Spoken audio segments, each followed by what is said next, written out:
Hey y'all, thank you so much for joining me for another video. I am so, so sorry this is so late. It's been one tough week, and Saturday was good, but kind of emotionally tough, and I'll get into that. Yesterday, Mother's Day, was great. I had a wonderful time. Got to talk to all three of my kids, so that was awesome. But last night, oh my goodness, all of these emotions just started coming on me. So today I'm going to talk about the emotions that I've been dealing with. Um, I don't like focusing too much on myself because this is about helping others. I just like going over what I dealt with and how I dealt with it in hopes that others can glean from that, because everybody's trauma is different. Even within the same type of trauma, it's still people handle things differently.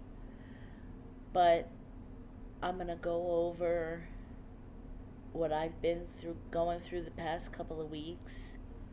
It's going to be tough getting through, so please try to bear with me. Um, if nothing else, to help others know that they're not alone. Because the biggest thing for me is discovering that what I'm feeling and what I've been going through, I'm not the only one. That in and of itself is a comfort. It doesn't change things, but it helps to know that what I'm going through is not weird, or that I'm not alone, that others can at least empathize. I've been dealing with a lot of emotions, like I said in my last video, um, dealing with the emotional part of the trauma. Um, I haven't really dealt with that. I've dealt with the trauma itself, the actual actions and specific incidences that really affected me. But now I'm dealing with the emotions, um, along with that. And oh man, there are days where everything's going great, everything's going wonderful. Then all of a sudden, literally, out of the clear blue sky, I'm sent into a tailspin because something hit me out of the blue. But that's the thing. It hasn't really been a tailspin. It kind of sets me back a little bit, kind of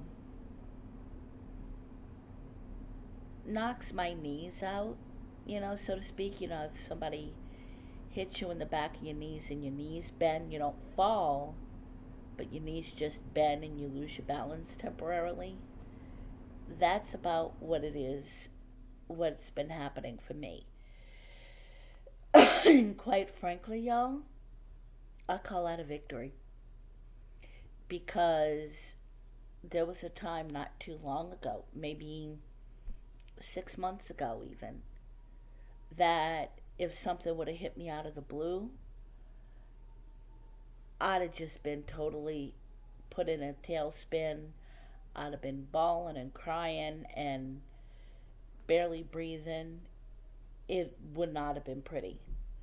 But this time, over the past couple of weeks, I've been able to at least recognize what's going on and de escalating myself.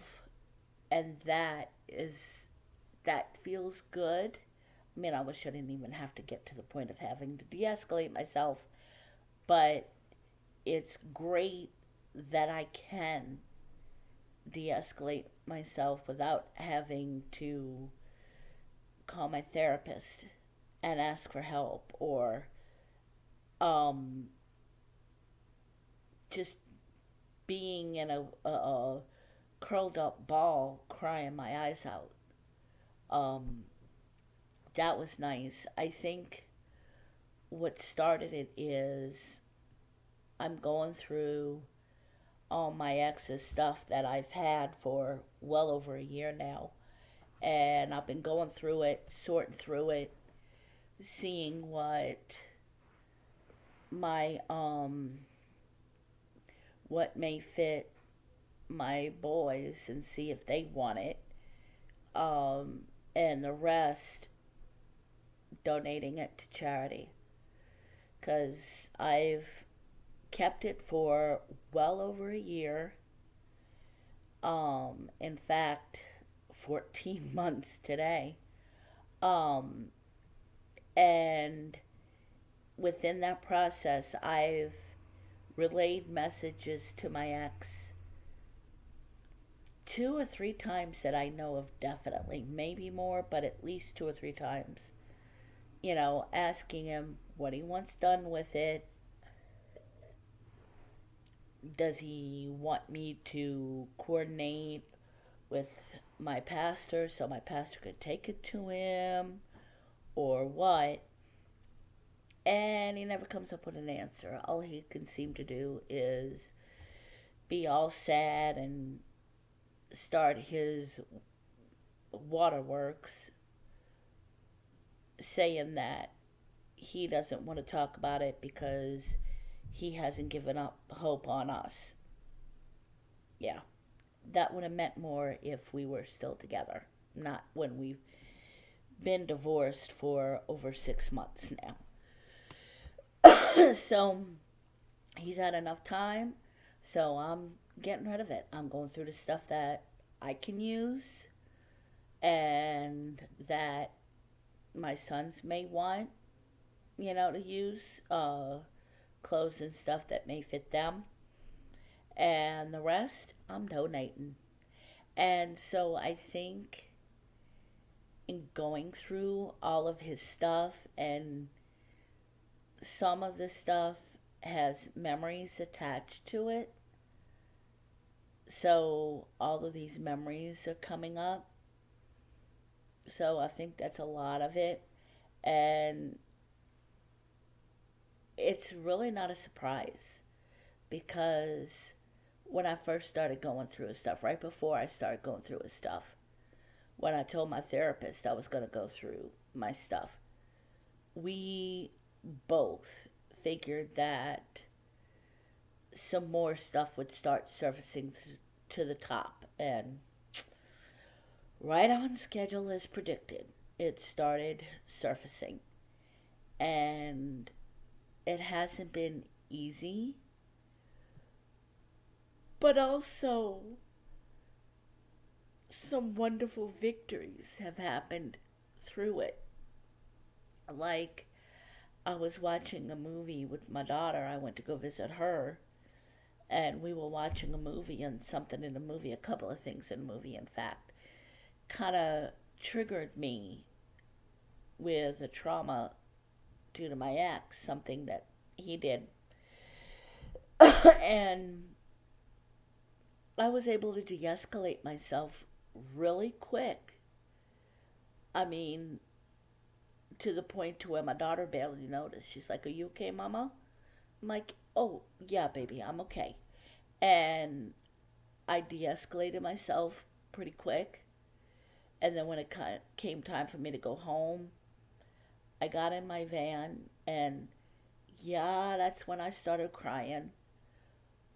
But I didn't cry for long. I cried for maybe a minute or two. I was able to compose myself really quick and get myself home. It's an hour's drive home from where my daughter lives, driving through very busy traffic on a busy interstate. And here I am at a heightened state of anxiety to begin with. I'm driving on a busy interstate with semis whizzing by me. That was not fun. But that's another victory. I was able to recognize why I was at a heightened state of anxiety and able to get myself to focus on driving and not missing my turn on the interstate to get to my town and get safely and be able to navigate around the semis. Y'all, that was such a victory. Even through all of that turmoil and anxiety that was triggered,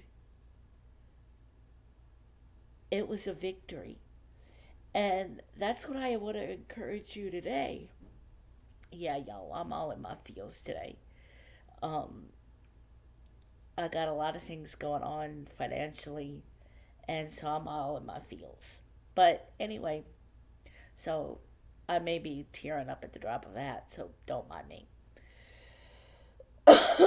But excuse me. Um,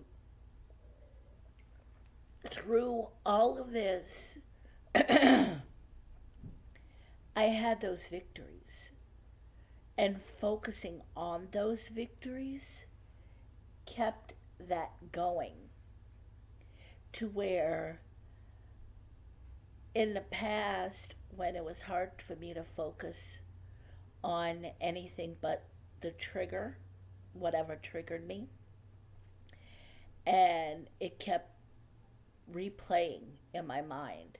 Like you're watching a DVD and it's on loop, and it's looping this one scene over and over and over. And that's about how it was for me at first. But now, instead of going around looping, I'm able to go around once and then go on and move away from it, get myself de escalated, put myself back into reality, and remind myself that is in the past. The past is no longer relevant. And that helps so much.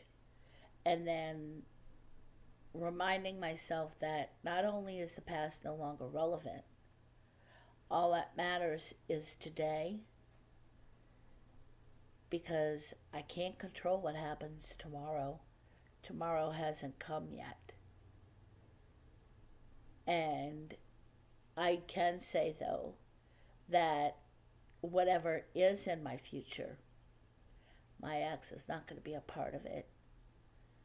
And I that helps so much to keep me grounded.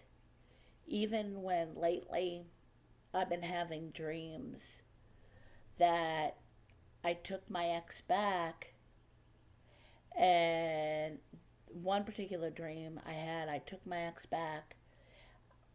In the dream, I felt like I didn't want to take him back, but I felt pressured to, and felt like I was manipulated to take him back.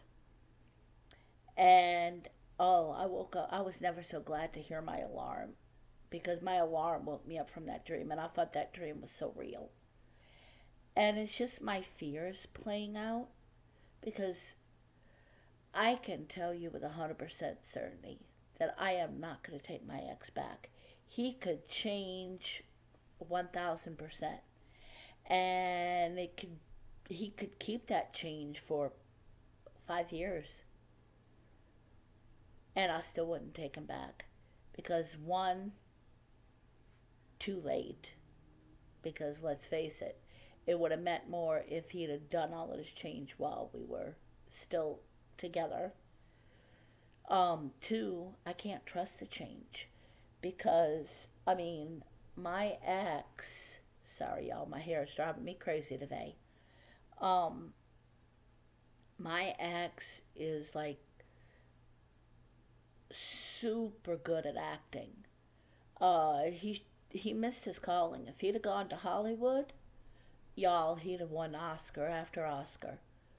Because with no acting coaching at all, he fooled a lot of people, including me, but not just including me. I mean, he put up such a good front in front of others that a lot of people, when I started telling them what was going on after all went down, they were like, really? I mean, he believed me, but it was shocked. They never thought they would see that. They saw that he was kind of hard to deal with, but not to that extent. And so I wouldn't know that if all of this good behavior and this so called change was really just acting and trying to manipulate me into taking him back. Because I would never have trust for him again. I would always be scared. And I know him. If I had some sort of insane brain fog and took him back, I'd always, in the back of my mind, I'd always wonder, okay, when is his real self going to come out? And then eventually, once he did get comfortable and in thinking that I'm going to let him remain,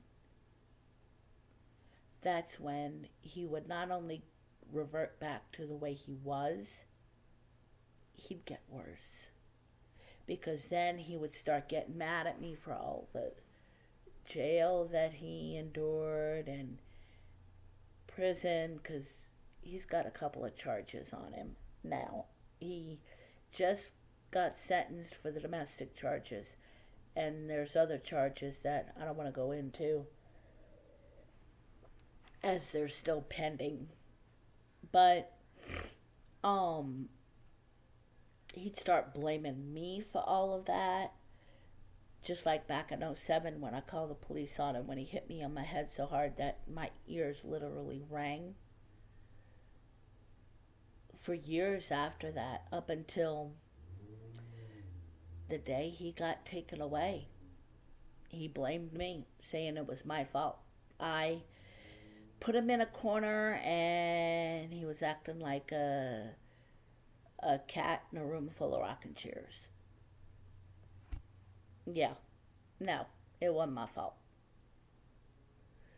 I may not have been the best wife back then, back in '07. I'll admit, I'm looking back now thinking, oh my word, anybody would have been mad at me. However, did not give him the right to treat me as horribly as he did and lay a hand on me. If I was triggering him that bad, which I don't see that I was bad, y'all, but not that bad. But even let's say if I was that bad, he should have just walked away rather than put hands on me like he did. But since I started dealing with all of his stuff and sorting through everything and trying to figure out what I'm going to do with him, all of these emotions are coming up that I thought I had dealt with. When in actuality, what I dealt with was the trauma itself, the actual incidences, but not the feelings. I mean, I mentioned this last week in last week's video, and it's been so tough. I mean, I've been getting through it. My therapist has been right there helping me. But to an extent, I feel like I've hit a plateau. Like I was going up even baby steps, and now I feel like I'm stuck. And that is more maddening to me than anything because I've discovered about myself that I got to keep moving. I got to have something to do. Uh, Taking a month off of work was a good thing, but it was also maddening because I don't have a whole lot to do except be all up in my feels and be all up in my mind, which, oh my goodness, nobody wants to be up in my mind.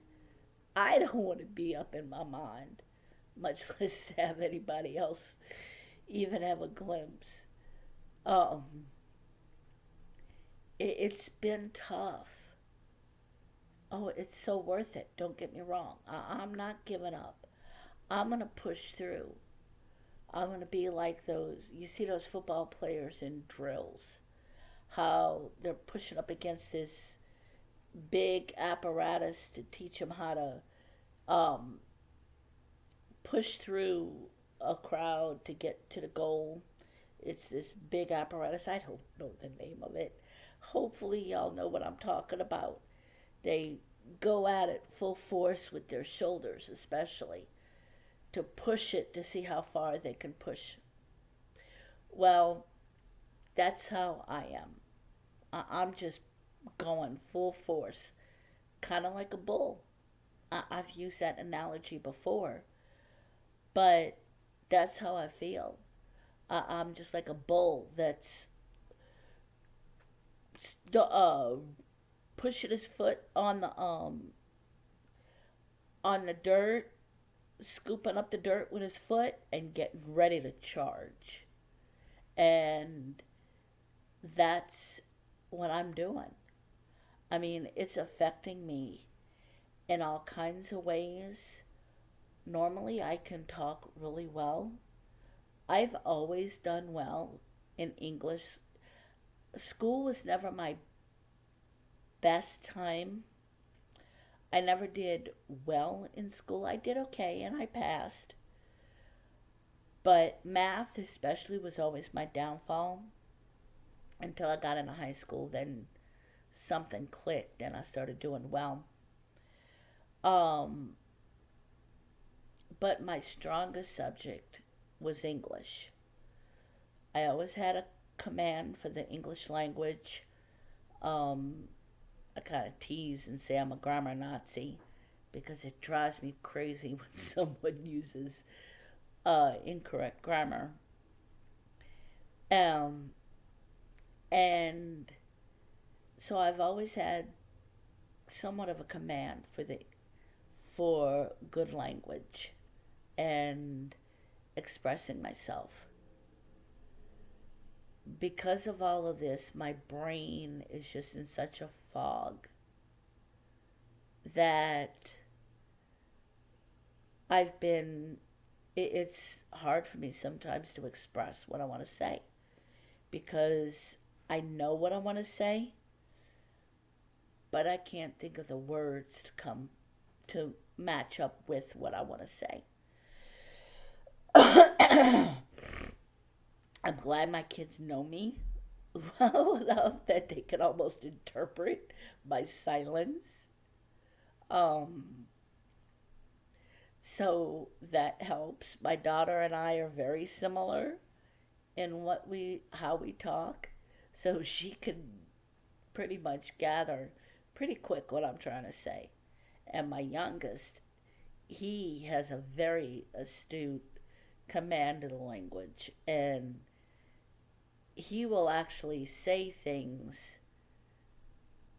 that put words to my feelings. So that helps. But y'all, it is so frustrating because I've never had this in my entire life.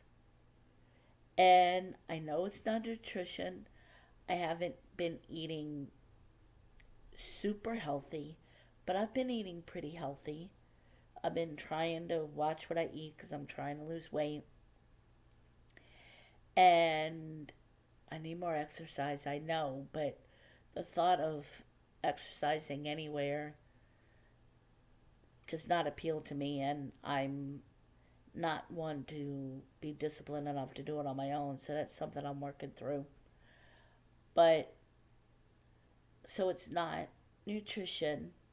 Probably could use a few more vitamins, being as I'm 56, but it's just to have my brain not function like it normally has. That has been the biggest source of frustration for me than anything. Because I'm one of those weird people where I'm somewhat introverted until I get to know you, then I'll talk your ear off. Um, but I'm one of those weird people that like speaking in front of others. I went to college for a year and a half and I took speech. And this the instructor from the beginning told us she was just gonna compare us to ourselves. We weren't Our speeches and such weren't going to be compared to others. She was going to compare it to ourselves, um, on our improvement, our knowledge, that sort of thing. Obviously, the tests we had to take, that was different, but when we would do our speeches, y'all, in speech class, my lowest grade was a B. And that was my first speech. So, no, I take that back. That was my third speech because it wasn't quite fitting into the category she wanted. It was a little off, so I got knocked down for that. But I did great in speech class. And I like speaking in front of others, especially if it's a topic that I'm passionate about. Um, and now that I'm going through this more and more, I'm speaking up.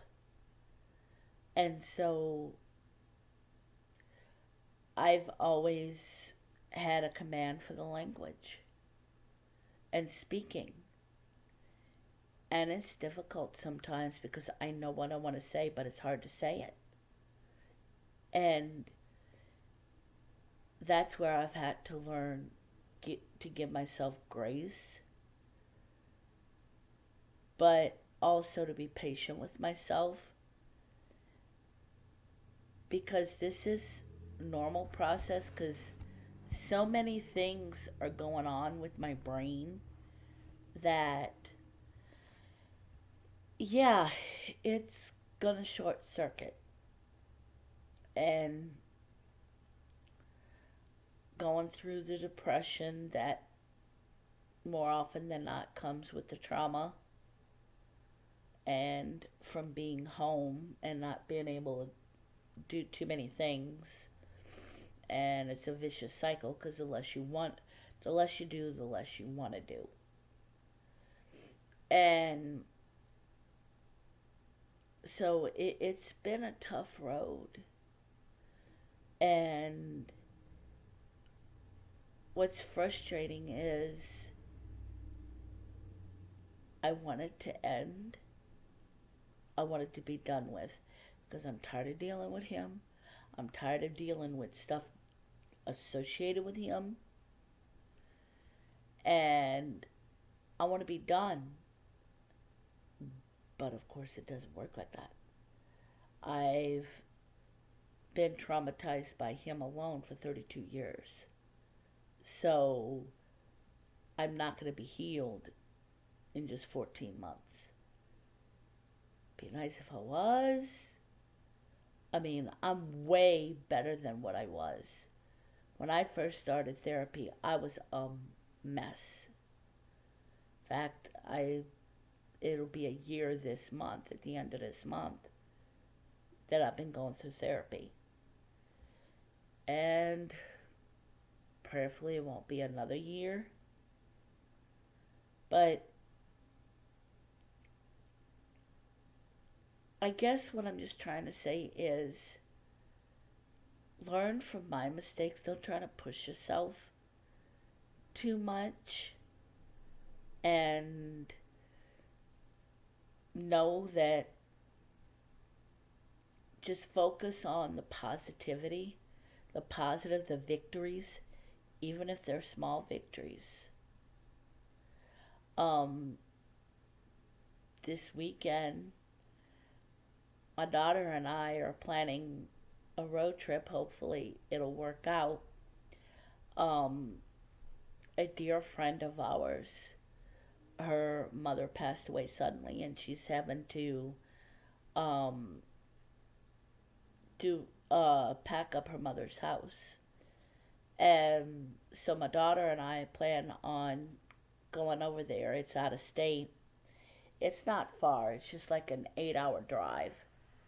And so we're going to go over there, help the friend pack things up, and then come back. And I'm excited about that. I hope we can do it. It depends on a few things, but we're planning for it. And what is exciting, though, is that even if this falls through due to circumstances, she and I are planning other road trips. Um, One road trip we're planning is go to a concert together. Um, Trying to figure out a concert to go to. um, Now that things are starting to open up, we want to go back to our hometown where we're from. That will be awesome. Um, and visit family and stuff, and just planning all of these things. It feels so good because she and I were so close when she was a teenager. And then my ex got really stupid, and that severed a lot of ties between us, my daughter and I. And to have us back to almost where we were, there's still healing that needs to happen. But to see so much improvement, that is so exciting. And that is what's getting me through. To know that she and I can plan these things. Um, Even if some of these things may not take place for a year or two. It's still so awesome to even know that there's a possibility that if it doesn't happen, it's not because of my ex. It's not because I have to hide our relationship. So that's what I also want to highly encourage you, for those who are healing from trauma. Focus on the victories and focus on the things that you can do now. Um, it's a fine balance between focusing on what you could do now as opposed to not, and then you get focusing on what you could never do because you wind up harping on them. But it is such an encouragement to be able to think, yeah, I can do that. I can, in my case, plan a trip with my daughter. A nice road trip, not far away, next state over, 8-hour drive, and hang out over a long weekend. Or go to a baseball game because she loves baseball. And I like some sports too. Baseball is not my highest. My thing is football. Football season is funny with me. Because I'll be yelling at that TV like they can hear me. Um, and we can plan these things. And if they don't happen, it won't be because of him. It'll be other circumstances like money, time, whatever. But the thought of going to a baseball game with my daughter and us yelling and cheering on our team, that I hold on to. You guys have a good week. If I go out of town next weekend, I probably won't have a video next weekend. Um, the video probably won't be until Monday again, but I'm going to do my best to get a video out on Saturday or Sunday. Things have just been so tough emotionally, and that's why I'm keeping it real, y'all, and let you know it's not always rainbows and roses. You have a good week. Stay blessed. Bye.